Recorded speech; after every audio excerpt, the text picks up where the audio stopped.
Good morning. Thank you all for being here, and thank you, Simon, for inviting us. My name is Adolfo Gonzales. I'm the Chief of Police for the City of National City.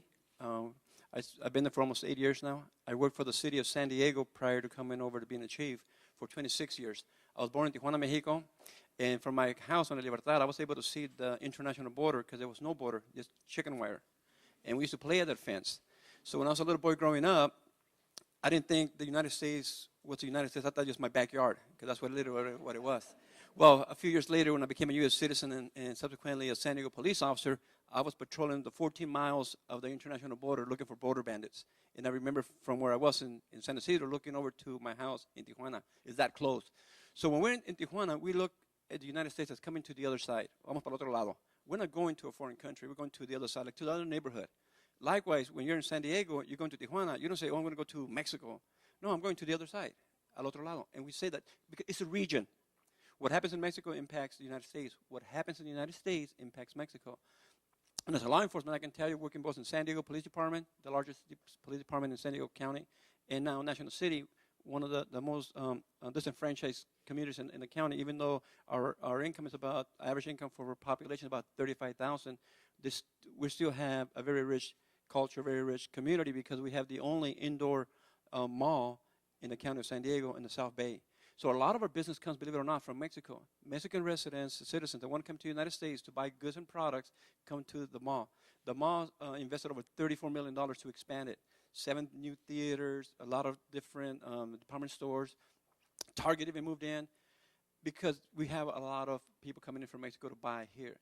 What I noticed, and I took a tour of the border just before coming to this meeting, the hour waits. And it was surprising this morning. I was staying with my daughter Melody here in D.C., and I'm watching the news, and they talked about the traffic, talked about the weather, and I'm waiting for the border report.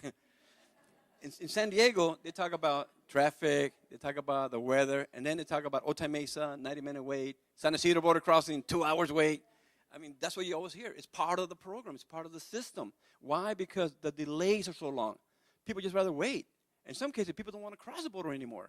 Well, we still maintain a very safe neighborhood, very safe community, but there's got to be a more efficient way of getting our travelers across and our commerce across, the trade. We have to find a way of getting them across. And I know that we have I have Century Pass, but we have to find a way of getting that through the security at a much quicker pace. And I know they're understaffed, both the CBP and Border Patrol, but I can tell you they have added a lot more agents between ports. We need to focus on the port. In San Isidro, if you haven't been there recently, they're going through a major renovation. And it's in 3 phases. Right now, they're just starting the one phase. But it goes to show the cooperation between Mexico and the United States. During the construction, one of those large beams, heavy metal beam, fell down. Luckily, nobody got injured. They had to literally shut down the Mexican border at San Isidro and Tijuana.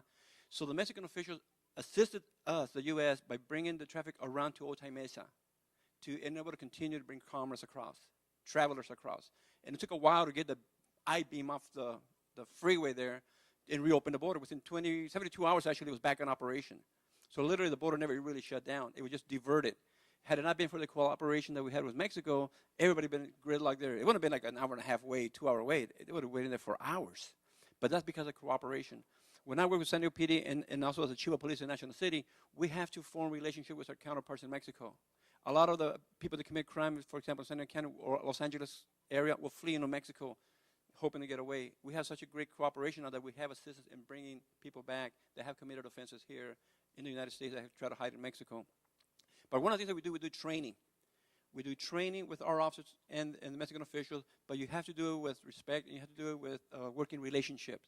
You have to have the relationship first before you can even impart the training. Just like we don't want them telling us how to do border checks. Right now, and you're right, sir, when you talk about vehicles going to Mexico, that's where the money and the drugs are going back. Unless we do a special operation of the border and check every car going south, we don't do that right now. We do it occasionally, and we do catch some people sometimes. Coming north, they say every car gets inspected. Going south, they don't. But yet, that's where the money's going, that's where the guns are going, and that's what's feeding the problem. So if we had the border check both directions, I think we can, in a safe and secure way to facilitate travel, we can be able to really enhance what we're doing.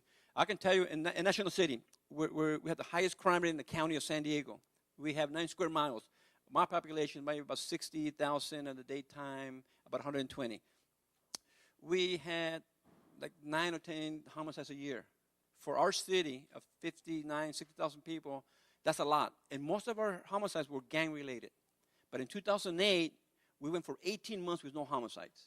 In 2008, if you look at what's happening in Mexico, there's a lot of violence happening in Mexico. It started in around 2006. Well, in 2008, for our city to have no homicides, the last time we went a period with no homicides was in 1963. I was in grade school when that happened. That's how far back it goes. And why? Why is it that in Mexico you're seeing the violence, in the United States we're not? And like I said, you can't bury your head on your sand and say, well, it's never going to happen here.